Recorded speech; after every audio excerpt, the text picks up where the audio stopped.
Black Lives Matter earrings, and it's a lot of energy to wear these earrings on any given day, and it takes, yeah, sometimes it takes a lot out of me, uh, because just having to say that Black Lives Matter in this day and age is ridiculous, and that um, this is speaking, these earrings are loudly exclaiming that because the opposite seems to be true, where our lives don't matter. So just sitting with that, the gravity of that is hard enough. But what inevitably happens is that I always get a white person telling me they like my earrings. And that's very confusing for me. So this is one of the ways that I silently protest, or that I'm, constantly in the fight, even when I'm not saying anything or speaking out or whatever. My earrings are speaking for me, and they're big enough to where you can't ignore them, right? You look at me, you're gonna see my earrings, and I've colored both sides so that this is actually the way this wasn't on camera. This is the way it originally looks, but no matter what side you see it from, a photo, whatever, Anyway, inevitably a white person will come up to me and say, I like your earrings. Grocery stores, coffee shops, etc. And I just don't know how to take that. So today that happened when I was in my favorite coffee shop, and spoiler alert, it is not Starbucks. Not Starbucks.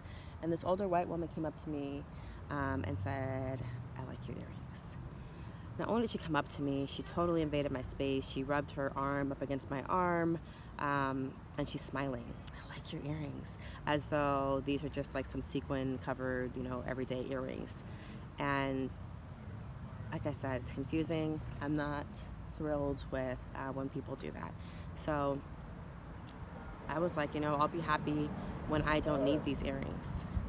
I'll be happy when these earrings aren't necessary. And I didn't smile back, and I wasn't like, chum chum, like, isn't it great that we're talking about the fact that my life doesn't matter? My face was congruent with what I was saying. And so then her face got grave. I was like, oh yeah. So much to say about that. I get way more white people who come up to me telling me they like my earrings than people of color, which I think is interesting. Definitely feel like they're overcompensating for their lack of progress or their lack of commitment to ending white supremacy. I think it totally comes from white guilt. I think it comes from them trying to say, like, I'm one of the good ones. And it's like, if you really understood, like, if you're really one of the woke ones who, like, understood, you wouldn't be invading my personal space. You would not be assuming that I am comfortable around you. You would not be touching me. And you would not come up to me with a big old, like, shit-eating grin talking about how much you like my earrings. And then you wouldn't stop there. That wouldn't be, the only thing you'd say. Like, I would much rather, it'd mean much more to me if you looked at me and was like, I look forward to the day where your earrings aren't necessary. That's like saying something to me. But I like your earrings is like a slap in the face. What the fuck do you like about my earrings? That I have to state the obvious.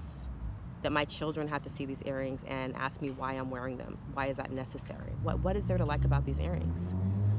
And so it's a lot of energy to engage and to know that I'm gonna have to engage in these interactions and these encounters, and at the same time, I'm not gonna stop fighting, And today, like, it's not a big, I don't know, I guess I'm always working towards it, but I'm trying to chill today. I'm trying to do some self-care, but this is just, another way that I'm silently protesting. So the other thing I noticed is there was a person in color in Pete's, and my app, when you ring up, like, I said the coffee shop, when you ring me up, my name is in white supremacy, right?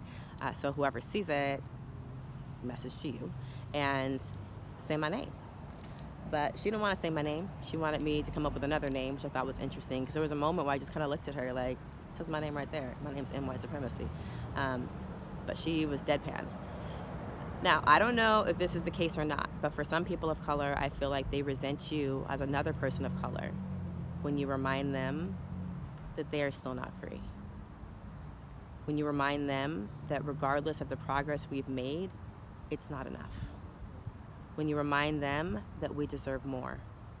And so I could granted, I don't know if that's where she was coming from or not, but I have seen that with people of color where they're just like, shh, you know, like I'm getting some of the white privileges from just being associated with white people or not offending them. Like, this is good enough. We're making progress. And I'm not going to settle, or I'm not going to settle for anything less than, you know, what my ancestors, what my legacy, you know, says I deserve. And I deserve everything. So that's Charlotte Stevens. You know, about the gravity of these earrings. Another white lady asked me once if these earrings are heavy, but didn't, you know, pause long enough for me to respond. And it's like, you have no idea how heavy these earrings are until justice is real.